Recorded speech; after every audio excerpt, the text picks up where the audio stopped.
시청자 여러분 안녕하십니까? 명쾌한 주 김현선입니다. 본격 시사 토크 명쾌한 주가 편안한 주말 오전 여러분과 함께합니다. 한 주간의 뜨거운 이슈를 명쾌하게 정리해보는 시간 명쾌한 주는 JBNBC 유튜브 채널을 통해서도 시청하실 수 있습니다. 명쾌한 주 지금 바로 시작합니다. 오늘은 재난지원금에 대한 이야기를 패널들과 나눠보도록 하겠습니다. 오늘 처음 저희 오신 손님이 있으세요. 예, 부상일 국민의힘 제주도당 을 당협위원장, 네. 제주시 을 당협위원장. 네, 인사드리겠습니다. 예. 같이 이야기 좀 나눠볼까 하는데요. 저희가 이제 제주형 4차 재난지원금 지급이 확정이 됐어요. 이제 설 이전에 지급하겠다고 도랑의회가 올해 처음으로 이제 상설정책협의회를 열어서 결정을 했는데 사실 도랑의회랑 사실은 그 재난지원금과 관련된 좀 이견들이 있었고 그래 왔는데 이번에 상설정책협의회에서 이렇게 합의가 돼서 조금 이례적으로 보이는 측면들도 있어요. 예. 그 상설정책협의회 과정 그리고 이후에 이제 직후에 지사랑 의회가 같이 의장이 같이 이제 4차 재원지원금 관련해서 이제 선언을 하는 그런 것들도 있었는데 보시면서 좀 어떻게 평가하셨는지 좀 이야기를 먼저 나눠봤으면 좋겠어요. 예.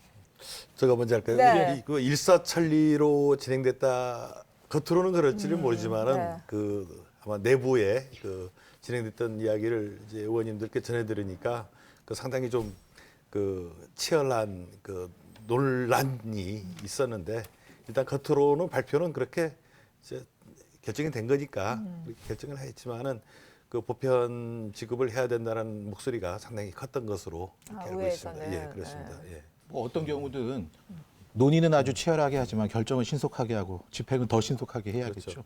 그리고 올해 얼마 안 지났지 않습니까? 그런 측면에서 도의회와 지사님이 같이 이렇게 협의를 해서 이런 결정을 내려준 것은 도민의 한 사람으로서 매우 바람직한 거라고 생각합니다. 저도 똑같은 생각인데요. 그러니까 지금 이제 앞에 긴급이란 말이 붙잖아요. 그러니까 긴급이란 말이 붙기 때문에 그동안 이제 도의 뭐 상설 정책 협의체가 유명무실하다라는 지적이 상당히 많았었는데 그런데 이제 민생이라고 하는 이 중요한 쟁취된 시기에 도의회와 저희도가 이렇게 함께 발표를 한다는 것 자체가 도민들에게는 어떤 희망을 주고 신뢰를 주는 것이 아닌가 싶어서 그 모처럼 좀 박수를 치고 싶은 장면이었다 이렇게 봅니다.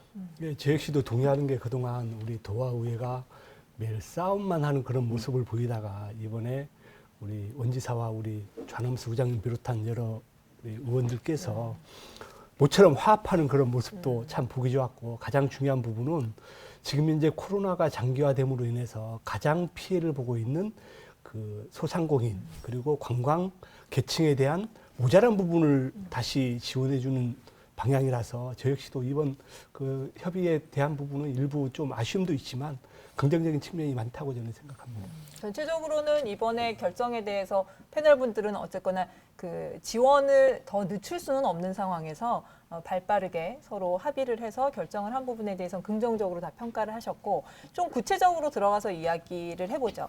일단 4차 재난지원금 이제 선별로 해서 지급하는 방안은 제주도에서 사실은 제시를 한 거예요. 그간의 의회는 사실은 보편 지급을 주장해온 측면들도 사실은 많았거든요.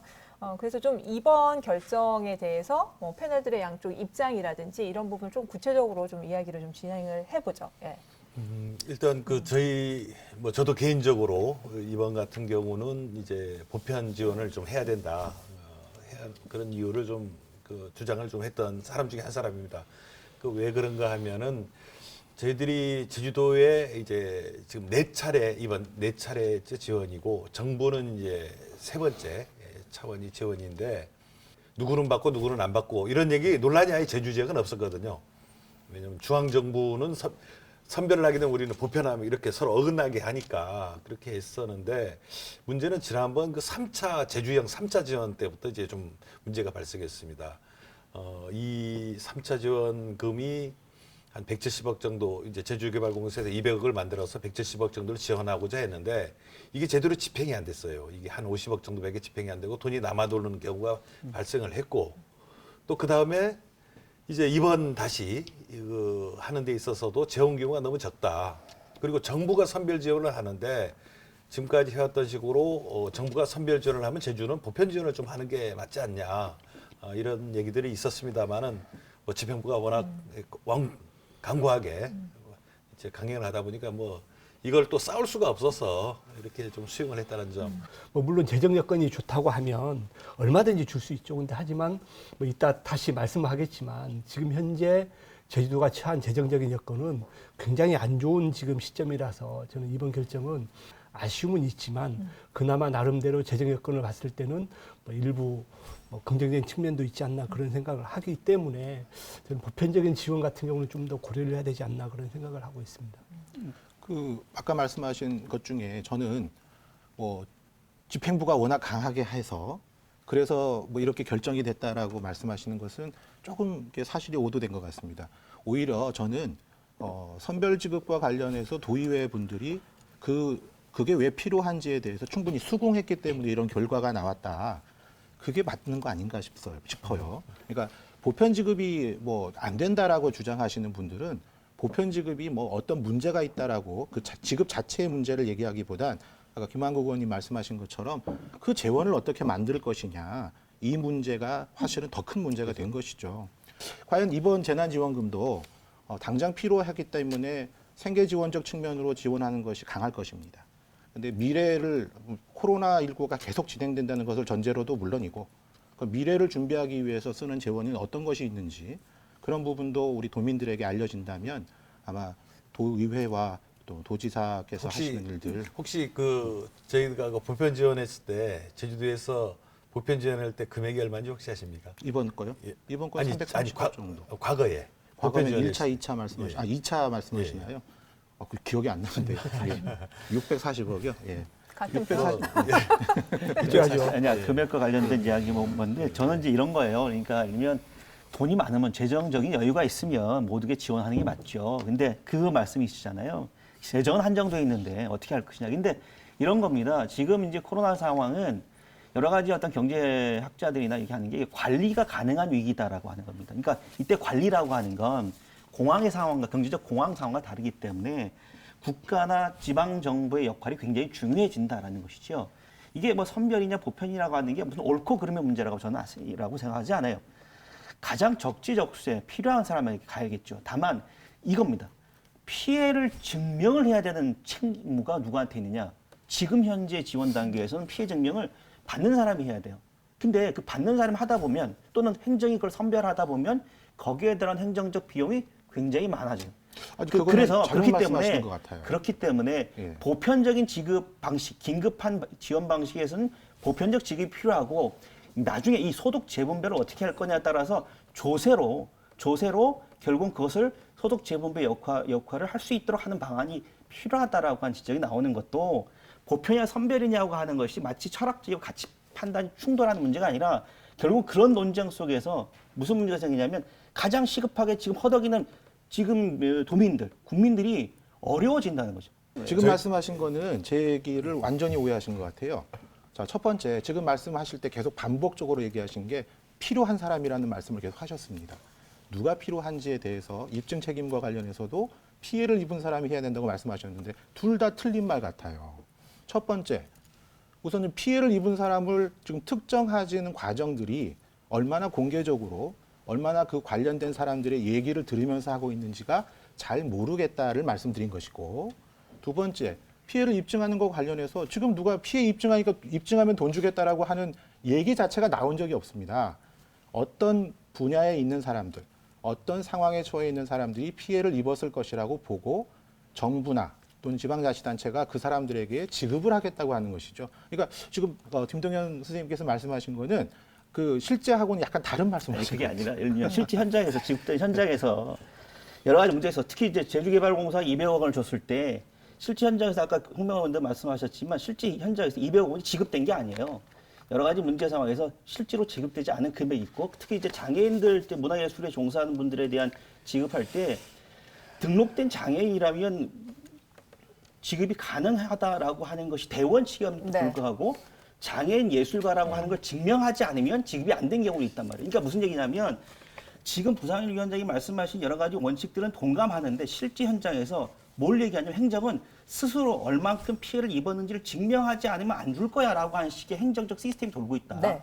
그게 보편과 조금. 선별 지급 과정에 네. 나타난 문제다 이런 알겠습니다. 말씀이십니다. 지금 저희가 이제 자연스럽게 이제 보편이냐 선별이냐 이런 지급 논란으로 주제가 넘어왔어요. 저희는 4차 재난지원금 지급에 합의한 과정에 대해서 좀 이야기를 더 해보려고 했는데 이제 자연스럽게 넘어가도록 하겠습니다.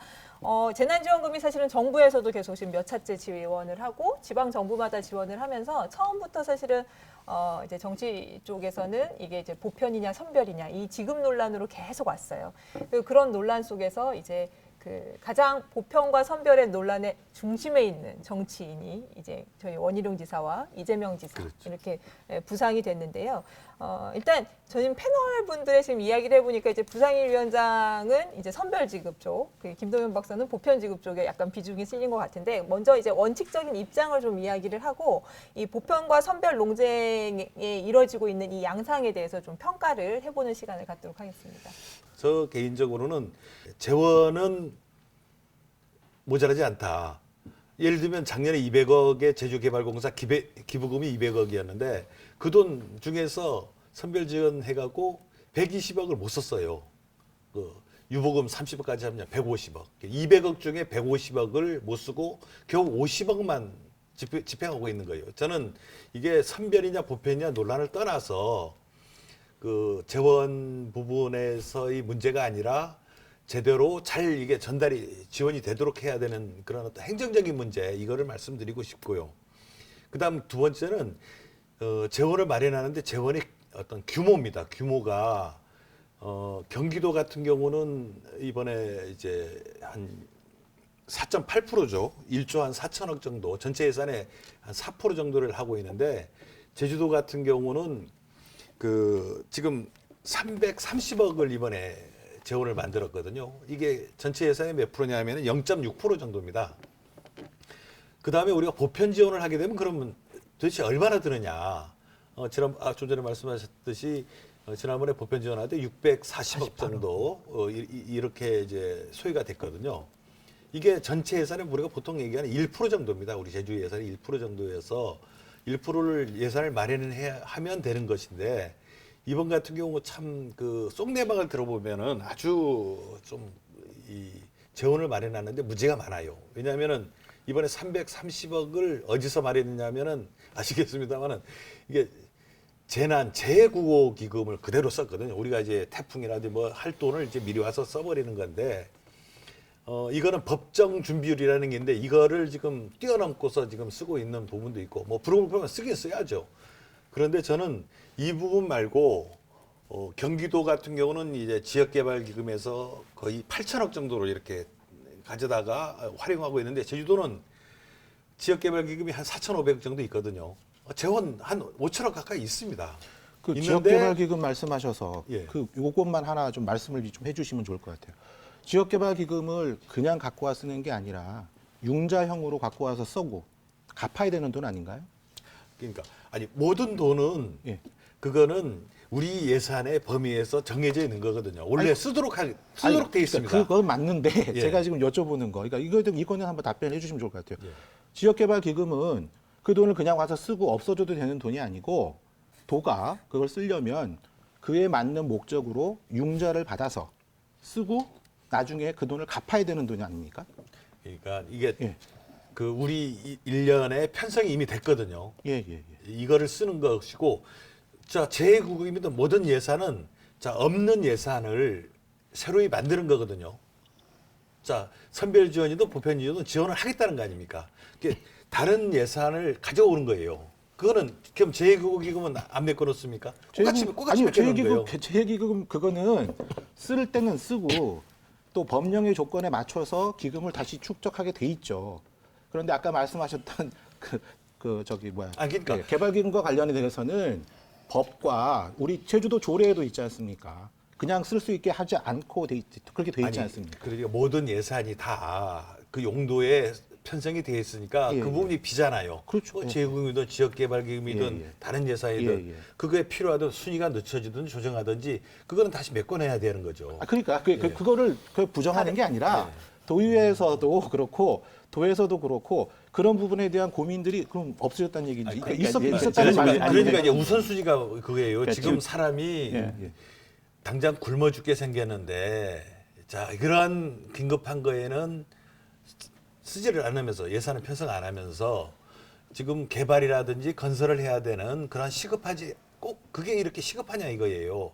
이러한 것들을 어떻게 예산을 운영하고 편성하느냐 이런 거에서 문제가 제가 있는 정리를 좀 거죠. 하면 이런 거잖아요. 이제 부산일 의원님은 야 지역개발기금 그것도 용자인데 빚내서 지원해 주는 건데 어차피 지방정부 갚아야 되는데 지방정부 돈을 갚으려면 우리 세금인데 지방세 세금인데 나중에 감당 어떻게 하려고 그러냐 이런 얘기 걱정이나 아니, 그렇지 않습니다. 우려인 것 같고. 아니 그 우려가 아니라 아니 근데 이런 거예요. 아, 그게 그 우려가 아닌데 예. 그거라고 가정을 해버리시면 어떡하십니까? 그러니까 이게 자, 지역개발기금을 쓰는 용도를 그렇게 한정하고 또 지급 방식을 그렇게 법적으로 정해놓은 이유는 그 지역개발기금이라는 것은 그 돈을 쓰는 데 있어서 수익이 창출될 수 있는 사업에 쓰라고 하는 게 원칙이라는 거죠. 물론 그러지 않은 부분도 있습니다.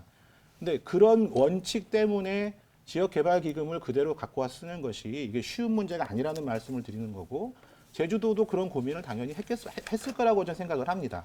그리고 그러한 고민을 도의회하고도 협의를 했을 거라고 저는 생각을 합니다. 그러니까 저의 생각이 맞은지를 확인해 주시면 고맙겠다고 얘기한 거예요. 예. 재원의 성격에서 조금 확장을 해서 보편과 선별에 조금 집중해서 이야기를 좀 진행해 예, 볼까요? 제가 좀 예, 말씀드릴게요. 서두에도 얘기했지만 재원의 그 방향 이 부분에 어떤 포커스를 맞춰야 되느냐에 따라 가지고 저는 보편 선별이라고 생각하고 특히 제주도 같은 경우는요 지금 국가와 경기도와 비교 안 할 수 없는 게 우리 국가에서도 보편 지원 한 번 했고요 선별 지원을 2번 했습니다. 그리고 그 재원 자체도 뭐 국채를 발행해서 했고요. 그만큼 어려운 여건에서도 하긴 했지만 제주도 같은 경우도 그런 여건을 감안 안 할 수 없거든요. 그래서 자꾸 보편 선별을 말씀하시는데 전체 예산을 봤을 때 제주도에서 지금 3번에 걸쳐서 지원을 했습니다. 그 총 예산을 보면 1,000억이 넘습니다.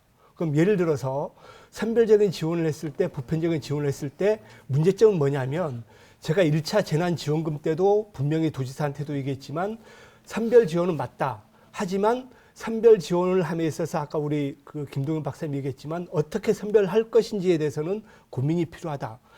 보편 선별의 그 기준에 있을 때는 진짜 어려운 분들이 어떤 분야를 찾아서 일단 그분들에 대한 지원을 좀 많이 쉽게 말하면 지금 전 도민, 전 국민 해봐야 10만 원밖에 안 됩니다. 그래서 선별 지원이라는 거는 금액의 문제입니다. 예를 들어 최근에 이제 4차 지원금 같은 경우도 최대 350만 원까지도 지원이 되거든요. 뭐 회사라든지 개인까지도. 그래서 이런 부분들은 재원의 문제고 그다음 그 재원을 어떻게 할 것인지 에 대한 문제고요. 아까 말씀하신 지역개발기금 같은 경우도 우리 부상일 위원장이 말씀하신 게 맞습니다. 지역개발기금 제주도에 한 4,570억 정도가 있는데 이 기금을 홍명환 의원님 얘기대로 쓸 수는 있습니다. 지금 법적으로 쓸 수는 있는데 쓴 이후에 과연 이 기금에 대한 융자를 했을 때 나중에 상환을 어떻게 할 것인지에 대한 부분은 어쨌든 또다시 뭐 지방채를 발행한다든지 이런 부분이 있기 때문에 이런 부분에 대해서는 우리 의회 입장에서도 제가 보기에는 좀 냉정하게 판단을 해야 된다는 게 제 생각입니다. 그러니까 그 부산일 위원장님도 먼저 말씀하셨는데, 그러니까 지역개발기금이라고 하는 게 중앙의 좀 법령에 대한 여러 가지 규정이 있겠죠. 근데 지금의 재난 상황이라고 하는 건 특정한 사람이 아니라 모든 국민, 모든 도민이 똑같은 이 코로나라고 하는 긴급한 어려움, 곤란에 처해져 있다라는 것이고요. 이게 무차별성이라고 하는 게 분명히 존재하죠. 그래서 그 중에서 누가 더 피해를 입었느냐 이렇게 골라내는 게 과정이 쉽지가 않다. 그래서 그렇기 때문에 거기에 들어가는 행정적 비용을 줄일 수 있는 방법이 뭐냐? 그러면 그 선별지급보다 보편지급이 맞다라고 하는 게 많은 학자들이 이야기하고 있는 겁니다. 실질적으로. 그러면 그렇게 되면 재원이 없지 않느냐라고 얘기하는데, 근데 재원이 없는 게 아니라 제가 보면 지금 제주도 예산이 이제 이번에 5조 8천억 쪽에 규정되잖아요. 근데 들여다보면 아까 홍명환 의원님 말씀하시면 불효불급한 지금 시점에서 개발이나 토목 사업들에 대한 예산들이 많거든요. 그러면 그런 부분들에 대한 도민들의 입장에서는 그렇게 지금 상황에서 돈이 없다라고 하는데 그런 개발 예산들을 좀 줄여서 미리부터 그런 코로나와 관련된 예산이나 재원을 확보했다면 어떨까? 그 제주도가 올해 예산 편성하면서 제주 문화예술 관련된 예산을 대규모 삭감했습니다. 이유는 뭐냐면 재원이 없다는 거예요. 그러면 그렇게 만들어진 재원을 도대체 어디서 쏘고 있느냐? 그건 따져봐야 된다는 얘기입니다. 근데 그럴 때 전적으로 동의합니다. 그래서 그렇기 때문에 예. 그래서 저는 이제 보편이나 선별의 문제라고 하는 게 결국은 피해를 받고 있는 도민들 입장에서 보면 한가한 정치적인 논쟁이라는 거예요. 그 한가한 정치적 논쟁 때문에 긴급하게 피해 구제를 받아야 할 사람들이 못 받고 있는 상황이 있어서는 안 된다. 그러니까 지금 제주도의회가 제주도랑 선별지급 방식에 대해서 합의를 한 건 아마 그런 정치적 고민들이 있었기 때문이라고 생각이 들거든요. 잠깐만요. 아, 예, 예, 예산은 예. 제가 먼저 좀 말씀드릴게요. 아, 예, 예, 예. 그 자꾸 예산에 여유가 있다고 하는데 절대 예산이 여유가 있다는 게 아니라 줄일 수 있는 거 줄이고 그러니까. 당장 쓰지 않아도 되는 곳에 주면 되죠. 줄여야 된다. 그거 이거죠. 작년에 네. 도의회에서 예산 심의할 때 무지하게 논의했던 거예요. 제가 좀 무지하게 말씀드릴게요. 논의했는데 그게 지금 제대로 안 돼서 하니까 그래요. 그럼 예산안 통과가 왜 됐습니까? 아니 그러니까 문제가 많았죠. 저한테 자, 발언 기회는 안 특히- 주십니다. 아니 뭐 하시죠. 김 의원님 얘기하시고 네. 홍 의원님. 그 예산과 관련해서는 제가 이제 좀 나름대로 준비를 한 게 뭐냐면 단순하게 말씀드리면 최근에 이제 우리 2017년도까지는 지방채가 없었습니다. 근데 그 최근에 여러 가지 여건이 안 좋은 재정적인 여건에 근거해서 지방채를 작년 기준으로 4,000억 넘게 발행을 했고요. 올해만도 3,925억을 발행합니다. 이 내용이 뭐냐면 재정적인 여유가 있다고 하면 지방채 발행 안 합니다. 물론 홍명환 의원님 말씀하신 토목공사 안 해도 좋고 해도 좋은데 문제는 뭐냐면 법적으로 꼭 해야 되는 그런 그 사업비들이 있습니다. 예를 들어 도시공원 일몰제라든지 여러 가지 문제들이 있는데 전혀 그 문제가 없다는 얘기는 저는 아니지만 그럼에도 불구하고 지금 제주도 재정 여건이 굉장히 어렵습니다. 어렵고 진짜 어려운 분들에 대한 예산을 좀 많이 해야 된다는 게 저의 생각이거든요. 그분들 10만 원씩만 줄까요? 그러면 전도면 다 해도 좋습니다. 하지만 그분들이 생각하는 여러 가지 어려움은 10만 원 갖고는 이게 전혀 할 수 있는 부분이 없기 때문에 제주도 입장에서는 그렇게 갈 수밖에 없었고요. 그리고 이번에 제4차 재난지원금도 그런 차원에서 아까 홍명환 의원님 말씀하신 대로 없는 예산들을 모아서 지금 330억을 만들었고요. 이 예산을 지급한 이후에는 또 다른 도와 의회 간의 그 논의가 된다고 하면 저는 그 이후의 문제는 또 다시 논의할 그러니까 제가 한마디 말씀드릴게요. 예를 들면 좋죠. 그러니까 정말 피해를 입은 사람한테 정규직보다 비정규직, 일용직 노동자에게 더 많은 금액이 가는 게 좋다. 좀 동의합니다. 근데 그게 전제가 되는 게 뭐냐면 지금 제주도 상황도 마찬가지고 전국적으로 한국은 복지 시스템 자체가 굉장히 취약해요. 유럽의 선진국처럼 복지 시스템이 굉장히 잘 갖춰진 국가라고 한다면 선별 지급 가능합니다. 지금 이제 우리 보편적인 지급이 되고 있는 이제 긴급 재난 지원 같은 경우는 일본이나 미국 같은 경우, 그다음에 싱가포르 같은 경우 하고 있고요. 나머지 유럽 같은 경우는 이런 전 국민을 대상으로 지급들이 좀 예산 정책, 국회 예산 정책 보면 안 하고 있거든요. 왜냐하면 그쪽은 복지 시스템이 잘 돼 있어요. 그러니까 임금 노동 체계에서 소외된 사람들을 기존의 복지 시스템이 다 커버할 수 있는 상황. 그렇기 때문에 선별 지급해도 돼요. 근데 우리는 기존의 복지 시스템이 이미 임금 노동 바깥에 놓여 있는 사람들, 비정규직이나 일용직 노동자들을 커버할 수 없어요. 근데 이미 그렇게 소외된 사람들한테 또 선별 지급해서 그 사람한테 가야 된다? 근데 그 과정이 그렇게 맞아요. 취지는 좋으나 정말 그게 그런 사람들에게 지급되느냐? 안 된다는 거예요.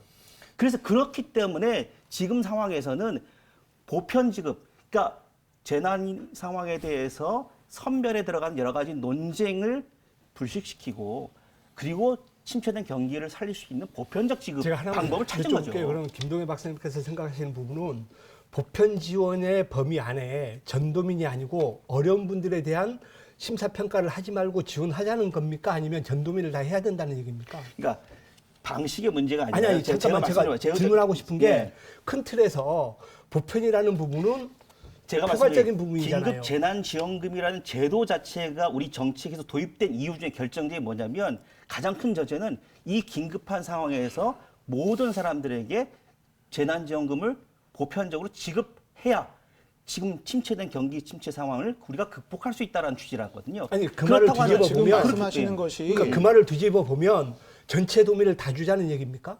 지금 긴급 재난금 지원금의 취지를 감안하면 그런 제도 그렇게 가야 되는 게 방향은 옳은 저는 거죠. 그건 아니라고 봐요. 아까도 얘기했지만 단순 무식한 게 저는 전부 준다는 겁니다. 단순 무식한 게 잠깐만요. 아니라니까요. 지금. 왜냐하면 재원에 아까 분명히 어려움이 있고 재원을 효율적으로 쓰려고 하면 고민을 해야 됩니다. 그래서 아까도 얘기했지만 제가 김동현 박사님 그 말의 뉘앙스를 보면 전도민이 아닌 것 같이 제가 느꼈거든요. 어려운 분들에 대해서는 심사평가를 완화시켜서 그분들을 다 주자고 했다는 인식으로 제가 받아들였는데 지금은 또 아니라는 얘기시네요. 전도민을 다 주자는 얘기십니까? 아니 뭐 지금 잠깐만요. 제가 아까 우리 김동현 박사님이 말씀하신 것 중에 유럽에서는 그렇게 안 한다라는 그렇지 않은 걸로 저는 알고 있는데. 아니, 그러니까 제가 일면 지금 제 아니 말하면 잠깐만요. 지금 제가 말씀을 예. 드려야죠. 예.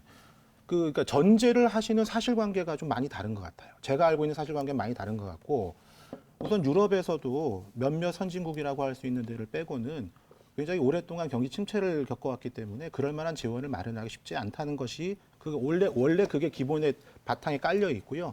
독일을 비롯해서 몇몇 나라가 그런 것들을 반대하는 이유도 자기들이 번 돈이 유럽 전체로 퍼져나가는 것을 반대하는 취지가 있습니다. 그리고 저는 이제 아까 지금 이 토론에서 약간 좀 그 방향을 바꿔가지고 지급의 방식과 관련해서 이런 방식이 그러면 보편적 지급의 효과를 낼 수 있을지 한번 들어봐 주십시오. 사실 재작년이군요. 작년 초구나. 작년 초에 어떤 논의가 있었냐 하면 지금 영세 소상공인들이 자기가 직원들에게 줄 수 있는 월급을 못 주고 있다. 그래서 저희 당에서 어떠한 제안을 했냐 하면 그러한 소상공인들이 월급을 지급할 수 있도록 그 월급을 지급하는 돈을 지원하자. 그러면 받는 사람은 지원의 대상은 소상공인이 한정됩니다. 그걸 월급을 못 주는 소상공인으로. 근데 그 사람으로부터 그 소상공인이 월급을 지급하기 위해 받는 돈은 그분은 못 써요. 월급으로 지급을 해야 됩니다. 그렇기 때문에 그 고용된 사람들이 실질적인 혜택을 받는 겁니다. 그럼 이거는 보편 지급의 효과를 볼 수 있는 선택 지원이 아닐까요?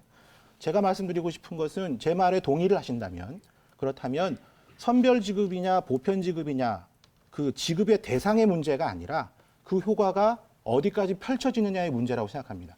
그 부분에 대한 논의가 지금 우리가 말하는 보편 선별을 얘기할 때 얼마나 되었는지 그걸 우리가 한번 반성해 볼 필요가 있다고 그러니까 생각합니다. 이게 자꾸 뭐가 논쟁이 혼돈되고 있는데 일단 하나는 짚고 넘어가야 될 것 같은데 사실관계가 잘못됐다는데 그건 아니고요. 제가 그 근거를 한번 건 말씀해 보세요. 제가 제가 정리하고 국회 예산 넘어가도록 정책적 하겠습니다. 자료를 보고 말씀드린 거고 이게 말씀드린 거니까 다만 이런 겁니다. 여러 가지의 상황을 바라볼 때 지금 긴급 재난 지원금이라고 한 제가 말씀드리는 건 정책이라고 하는 것이 도입된 취지를 어떻게 실제 현장에서 반영할 것인가의 문제이잖아요. 그렇죠. 그렇죠. 예, 예. 그렇기 때문에 저는 결국 선별이나 보편이라고 하는 이 논쟁 자체 속에서 결국은 그러한 논쟁이 계속되면 계속될수록 긴급이라고 하는 시의성을 놓칠 가능성이 대단히 높다. 그렇지 않다는 말씀을 저희가 드리는 잠시만요. 거죠. 예, 대안의 문제로 자연스럽게 넘어간 것 같아요. 제가 오늘 끼어들 틈을 찾지를 못하겠는데 자연스럽게 이제 대안의 문제로 넘어온 것 같아서 저희가 이제 제주에서 이제 1, 2, 3차 지급이 됐고 이제 4차 지급을 앞두고 있는데 그간의 이제 지급 과정에서의 문제점이라든지 좀 뭐 보완해야 될 점 이런 얘기들을 하면 자연스럽게 우리가 이제 대안의 이야기들을 하면서 좀 방향 제시를 할 수 있을 것 같습니다. 먼저 지금 이제 3차 재난지원금, 1, 2, 3차 재난지원금에 대한 평가를 좀 해보도록 하죠. 예, 어떤 문제가 있었고 어떤 보완들이 필요했는지. 네. 그 1차 지급 때는 우리가 이제 550억을 이렇게 재원을 마련했습니다. 그 당시에 이제 집행률이 75% 정도 집행되고 25%가 남았거든요. 그런데 이거는 선별 지원이었습니다. 정부는 보편 지원을 한 거고 제주도는 선별 지원을 했었고. 근데 2차 지원이 있었는데 그 당시 재원이 이제 698억 중에 좀 전에 얘기했던 648억 정도 해갖고 거의 93%가 보편 지원은 바로 선별할 필요가 없으니까 대부분 그냥 바로 이제 집행이 다 되죠. 돈이 다 쓰죠. 문제는 이제 3차 지원이었는데 200억을 만들어서 그중에 50억밖에 지급이 안 됐어요. 돈은 준다고 소문은 다 우리 원윤희 지사 이제 생색은 다 내놓는데 실제 집행된 것은 200억 중에 500억밖에 안 됐다. 그래서 이번 4차 지원 때도 이번에는 정부에서 뭐 50만 원에서 350만 원까지 지원을 이미 해요. 지원을 하는데 저는 앞에와 같이 정부가 선별 지원을 하면은 우리는 보편 지원을 하고 정부가 보편 지원을 하면 우리는 선별 지원으로 해서 더 보완을 하면 되는데 이번에 정부가 선별 지원을 하는 데 있어서 제주도는 그냥 숟가락만 얹는 거거든요. 한 50만 원 더 얹는 식으로. 그래서 받는 사람만 받는 거예요. 나머지 우리 도민 중에 약 한 7% 정도만 받게 돼 있습니다. 7%만 받고 나머지 93%는 그대로 그냥 지켜만 봐야 돼요. 이번도 저는 걱정되는 게 지금 앞전에 했던 식으로 선별 지원금이 집행률이 좋지 않았습니다. 선별만 하다 보니까 작년 여름에 선별하던 게 지금도 선별이 안 끝났어요. 작년 여름에도 지금도 아직도 집행이 안 됐어요. 작년 11월에 200억이 선별만 하다 보니까 신청하니까 또 이 기준이 애매하지 않습니까? 기준이라는 게. 그래서 탈락한 사람이 거의 800여 건 이상이 탈락을 다 하게 되고 그분들은 당연히 지원받을 줄 알아 신청했는데 그 어떤 수혜가. 그래서 이번 같은 경우도 상당히 좀 효과나 이런 면에 있어서 문제가 좀 있어서 그래서 정부 차원에서 보편적인 지원을 좀 다음 4차 정부 재난은 아마 이제 보편 어떤 이야기들이 지금 나오는 걸로 이렇게 알고 있습니다. 저도 잠깐 좀 말씀드리면 지금 국가 재난지원금과 제주도 재난지원금을 비교를 해보면 국가 같은 경우도 당초 1차는 전국민, 그리고 2차에는 소상공인, 그리고 3차에는 영업 제한 업종으로 인해서 보편 그리고 선별로 이렇게 갔습니다. 그래서 아까 말씀드린 그 내용을 감안해 보면 선별한다는 게 사실 쉽지는 않습니다. 국가에서도 굉장히 어려움을 어렵죠. 겪고 있거든요. 왜냐하면 선별받다가 낡아요. 그렇죠. 이런 코로나와 관련해서는 지금까지 해본 적이 없기 때문에 가장 중요한 문제가 저는 선별의 문제라고 보긴 보지만 국가도 못하는 그런 선별의 문제를 제주도만 못한다? 이거는 저는 아니라고 보고요. 그리고 두 번째는 제주도 같은 경우도 1차 재난지원금은 중위소득 100% 이하. 쉽게 말하면 이제 제주도 평균 소득의 50% 이하를 주겠다는 얘기인데 그 당시에도 예측한 게 17만 가구였습니다. 근데 12만 4천 가구가 지금 됐고요. 그리고 2차에는 전도민으로 했고요. 그리고 3차에는 국가와 보조를 맞춰서 예를 들어서 소상공인 그리고 자영업자, 문화예술 쪽의 분들을 했는데 문제는 뭐냐면 국가와 하는 정책 그리고 지방 정부에 하는 정책이 상호 보완적으로 가야 되는 거는 저도 홍명환 의원님과 동의를 하는데 그 보조를 맞춘다는 그 자체가 가장 중요한 게 거듭 말씀드리지만 예산의 문제이기도 하지만 선별의 문제가 굉장히 어렵습니다. 그래서 선별하기 어렵기 때문에 보편적으로 가야 된다. 저는 이 부분에 동의할 수 없는 게 그러면 예를 들어서 선별이 어려우니까 보편에서 빨리 지원하면 되잖아요. 그건 아니죠. 예를 들면 정부가 선별해서 하지 않습니까? 그러니까 잠깐만요. 예산의 여유만 있으면 그렇게 가죠. 근데 예를 들면 삼성의 대기업 총수 예산이 수조 원 됩니다. 이번 전도민 전국민 10만 원 줄 필요가 있을까요? 여쭤볼게요. 홍명환 의원님. 그러니까 줘야 됩니까? 아니 잠깐만요. 이게 보편이라는 게 말은 좋습니다. 다 주자?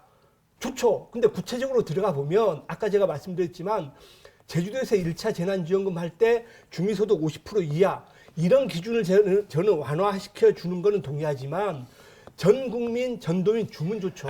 아니 김한국 의원님 그 지난번에 보편 지급할 때도 예. 100% 다 지급이 안 됐습니다. 93%만 지급됐습니다. 그러면 7% 분들은 사실 신청도 안 해요.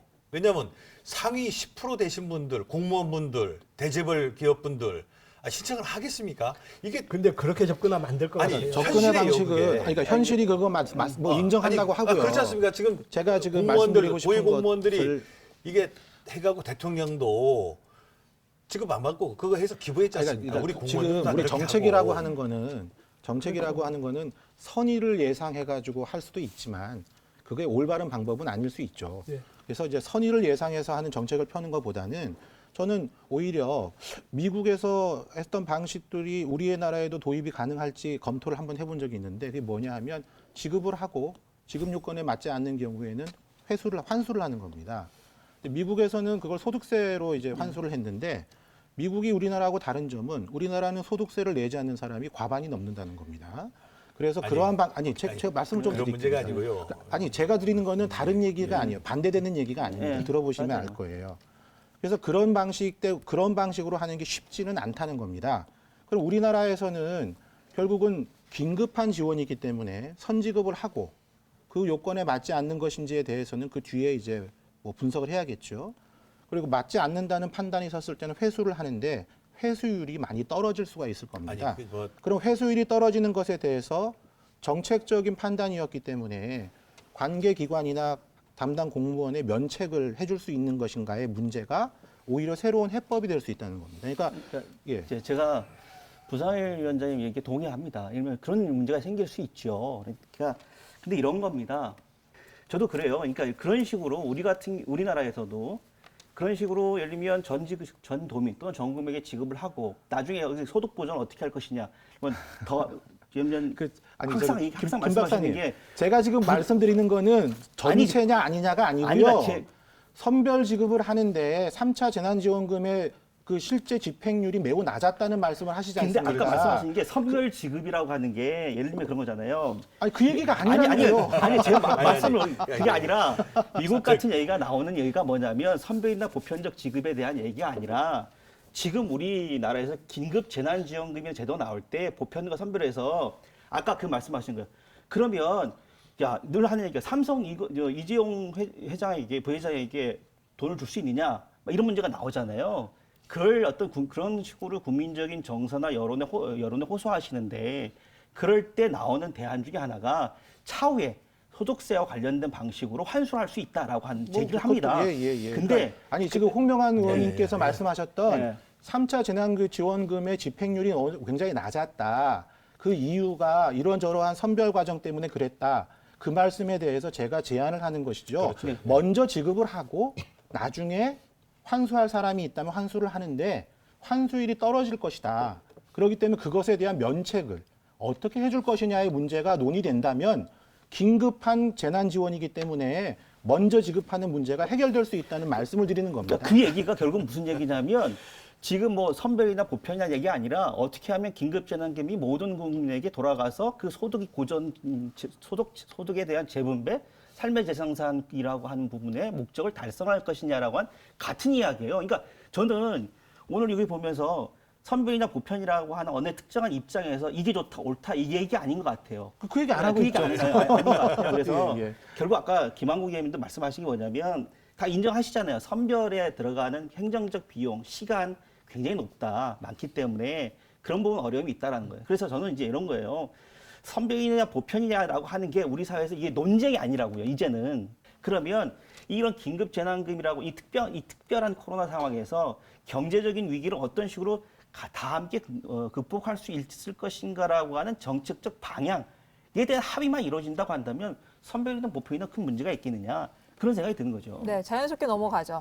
4차 지원금과 관련해서 우리가 좀 당장 이제 설 이전에 지급을 하겠다고 했기 때문에 예상되는 선별 지급에 따른 예상되는 어떤 좀 단점 이런 부분들을 최소화하기 위한 방안들은 무엇이고 앞으로 사실은 코로나19가 계속 장기화하게 되게 되고 사회적 이제 거리두기가 계속 지속이 되게 되면 이번 4차에서 끝나는 게 아니고 추후에도 재난지원금들이 계속 지속될 수 있기 때문에 여기서 어떤 정부랑 지방정부의 보완이나 이런 부분들은 어떻게 좀 꾀할 수 있는지에 대한 이야기를 좀 하고 마무리 짓는 걸로 하겠습니다. 아까 김동현 박사님 말씀하신 대로 선별이 어렵기 때문에 지원도 못했고 또 지원을 함에도 불구하고 기준이 까다롭기 때문에 못한 게 맞습니다. 그래서 이런 부분들을 이제는 행정에서 분명히 짚고 넘어가야 될 게 그래서 아까 저는 말씀드리지만 선별 기준을 완화해라. 이 부분이 뭐냐면 예를 들어 매출 기준을 했을 때 그 여행업 같은 경우는 이번 3차 같은 경우에 30억 5인 미만 같은 경우에 이제 대상이 되고요. 그리고 음식 숙박업을 포함한 소상공인들이 10억 원 그리고 그 5인 미만 이런 분들에 대해서 지원이 됐는데 이런 부분에 대해서는 관광협회에서도 지금 좀 부정적으로 보는 게 너무 기준이 까다롭다. 이 부분을 좀 완화시켜줘야 지금 현재 지원받고 있는 분들이 좀 더 확장될 수 있고 더 많이 혜택을 볼 수 있다는 이 부분에 대해서는 분명히 저도 동의를 하고요. 결론적으로 말씀드리면 선별 방식에 대해서 저는 굉장히 좀 완화를 시켜줬으면 좋겠다. 4차 재난지원금도 기준은 정해두되 그 각계각층의 특히 우리 관광이라든지 어려운 소상공인 영세업자들의 의견을 충분히 반영해서 3차 때 못 받은 분들을 소급 적용하는 그런 차원에서 대폭 기준을 완화시켜주는 게 저는 4차 재난지원금의 집행률을 높일 수 있다고 저는 생각합니다. 그런데 지금 상황에서 기준을 또 바꿔버리면은 또 예산 그 계획이 힘들잖아요. 그래서 이게 상당히 힘든 문제입니다. 그래서 선별 지원이라는 것 자체가 그 한계가 있어서 그래서 저는 꾸준히 얘기했던 게 정부가 선별 지원을 하면은 우리 지역에서는 좀 보완하는 차원에서 보편 지원으로 가면은 이게 상당히 좋은데 이번도 아마 3차 우리 제주형 재난지원 50억 뭐 120억 돈 남듯이 이거는 이제 정부 차원에서 상당히 집행률이 떨어질 겁니다. 뭐 최소한 25%뭐 이미 검증이 됐듯 25% 정도는 아마 집행이 안 될 걸로 이렇게 봐서 결국 정부는 이제 정부 차원에서 그거에 대한 어떤 민심 달리기 차원으로 결국 4차를 보편 지원으로 아마 가겠죠, 정부는. 그러면 제주도도 마찬가지로 4차 때 또 보편을 할 것이냐. 저는 우리 정부에서 하는 역할이 있고 지방자치단체에서 해야 될 역할이 있지 않은가. 저는 좀 이번이 정말 아쉬운 게 이번에 만일 우리가 300억이나 또는 300억 이상 한 1, 200억 좀 더 보태서 보편 지원을 했으면은 그 93%의 지금 도민들이 사실 누구는 받고 누구는 안 받냐, 무슨 기준으로 하냐 이런 거에서 불만이 많거든요. 이걸 보완할 수도 있었는데 참 이번 원희룡 지사의 어떤 판단이 좀 아쉽다.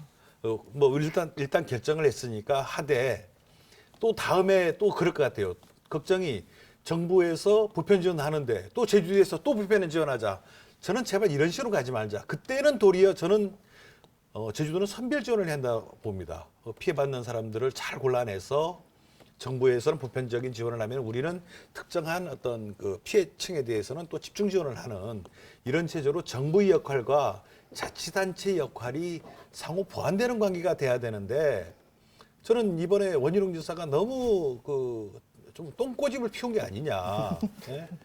왜냐하면 이런 원리를 좀 이용해서 우리가 지난 두 번에는 사실 아주 서로가 기쁘게 받는 사람도 기쁘게 받고 도민들도 기쁘게 받고 의회도 기쁘게 방망이를 두드렸는데 이번은 너무 의사결정이 졸속으로 됐다.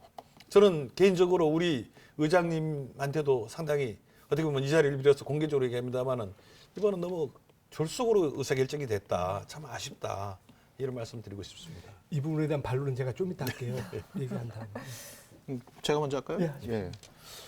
뭐 똥꼬집이라는 표현을 쓰셨는데 저는 지사님의 그러한 그 강단이 앞으로도 지속되길 바랍니다. 앞으로 지속되길 바라는 이유가 있습니다. 그게 뭐냐? 그러니까 제주도의 재정 상황에 맞춰서 할 수밖에 없다는 것은 제주도만이 아니라 전국이 다 똑같습니다.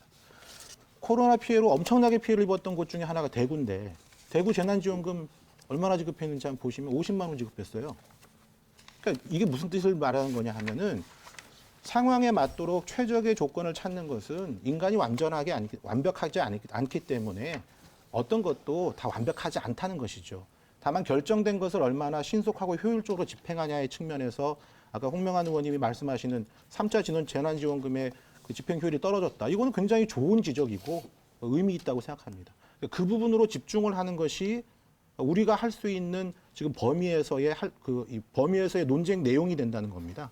다시 보편이냐 아니냐는 4차 지원금 내용이 아니라 5차 지원금을 지원할 때 그때 이제 홍명한 의원님이 적극적으로 한번 말씀하셔가지고 저도 좀 받게 해주세요. 김 박사님, 자, 네. 그런 거죠. 발언하시겠어요? 그러니까 본질적으로 이렇게 뭔가 기준을 만들면 그 기준을 누가 만드냐에 달려 있죠. 그러니까 기준은 국민들이나 도민들이 만드는 게 아니기 때문에 늘 소외받는 사람이 생깁니다. 특히 이제 복지 체계가 굉장히 취약한 우리 사회에서는 그래서 그런 부분들에 대한 고민들이 좀 있었으면 좋겠다라는 겁니다. 저는 그래서 항상 얘기하시는 게 뭐 돈 많은 사람들은 안 줘도 되느냐 뭐 이런 식의 어떤 이 국민적인 정서에 기대는 논리가 아니라 지금 우리 사회가 어떻게 모두가 함께 이 경제적 위기를 극복할 것인가라고 하는 정치적 목표가 있다라고 한다면 긴급하게 그 긴급성을 제대로 나올 수 있는 효율성과 합리성을 찾아야 된다.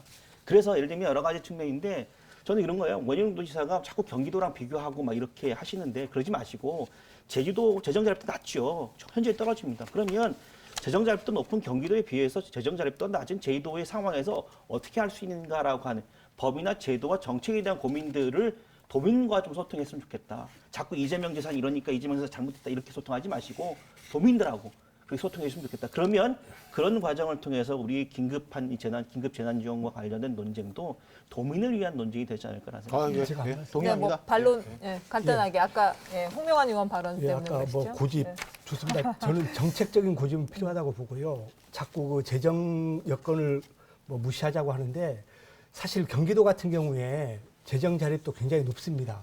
그럼에도 불구하고 경기도는 지금 해봐야 2번이거든요. 전도민 10만 원밖에 안 줬습니다.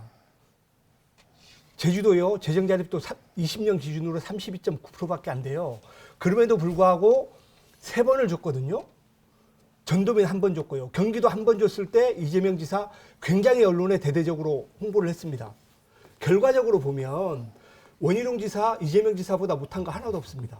경기도 1번밖에 안 줬어요. 그리고 인제 2번 준다는 것도 전도민 10만 원입니다. 제주도 볼까요? 1차 때 중위소득 50% 이하 줬고요. 2차 때 전도민 줬고요. 3차 때 소상공인 그리고 어려운 분들 줬고요. 4차 또 주려고 합니다. 이런 부분에 봤을 때는 자꾸 원지사 보고 뭐 똥꼬지 피운다고 하는데 저는 잘한다고 봐요. 결론적으로 말씀드리면 보편적인 지원은 코로나가 어느 정도 진정됐을 때 경제 활성화 차원에서 저는 보편적인 지원은 일면 타당하다고 보지만 지금 현재 사회적 거리두기 한다고 하면서 보편적인 지원을 한다? 저는 이건 아니라고 봅니다. 제가 얘기하고 싶은 건 이런 거예요. 1인당 예산이 얼마이냐. 당연히 경기도는 1,400만이니까 예산이 많죠. 그렇지만은 1인당 예산이 얼마냐를 잘 봐야 된다. 네. 우리 제주도 같은 경우는 1인당 예산이 741만 원 정도 됩니다. 5조 8천억이니까. 이거 우리 67만 인구로 나누면. 경기도는 1인당 예산이 얼마냐면 178만 원이에요. 그 1인당 쓰는 예산의 178만 원 중에서 2번 아까 얘기했던 대로 보편 지원을 한 거고 제주도는 지금 단 1번을 한 거예요. 그 총 예산에 있어서 인색하다. 아니, 홍명환 의원님, 저는 경기도에서 아까 말씀하신 1인당 예산을 그렇게 하시면 정말 안 돼요. 왜냐하면 경기도는 각 시가 또 있어요. 각 시의 예산은 다 빠진 겁니다. 그 시의 예산이 중복적으로 1인당 예산으로 합쳐져야죠. 그렇죠. 그렇게 말씀하시면 그건 말이 안 되는 자, 말씀이죠. 이제 제주도는 마무리하시죠. 자치단체가 아니, 도밖에 없지 자, 않습니까? 그러니까 시에를 합쳐도 시가 예산이 400 얼마예요. 예, 무슨 말씀이세요? 시의 예산이 그게 1인당 아니라 예산이. 그런데 제주도는 자, 특별자치도 아니, 하나만 있기 때문에 도에 대한 전체 예산이 5조 4천억 정도가 되는 것이고 경기도는 경기도 예산, 그다음에 각 시의 예산이 합쳐져야 되죠. 부위원장님이 잘못 아시는데 자, 지금 이번에 경기도에서 경기도 차원으로 지원을 하는 거고 예, 예. 그다음 시군은 시군 단위에서 또 그렇죠. 하는 거예요. 맞습니다. 네. 그 시군의 살림에서 하는 거고 예. 자, 경기도의 예산에서 하는 거예요. 자, 우리는 어떻게 논의를 하냐? 좀 정리를 하죠. 도에서 하나뿐이잖아요. 네, 기회를 그거는 만들어서 그거는 한번 이야기를 하는 걸로. 예. 마무리는 저희 이제 깨톡으로 마무리를 할게요. 오늘 마무리하시면서 깨톡 날리고 싶은 분들 한 분씩 선정을 해서 이야기를 하도록 하겠습니다. 어느 분? 홍명환 의원님부터 하실까요? 저부터 할까요? 예.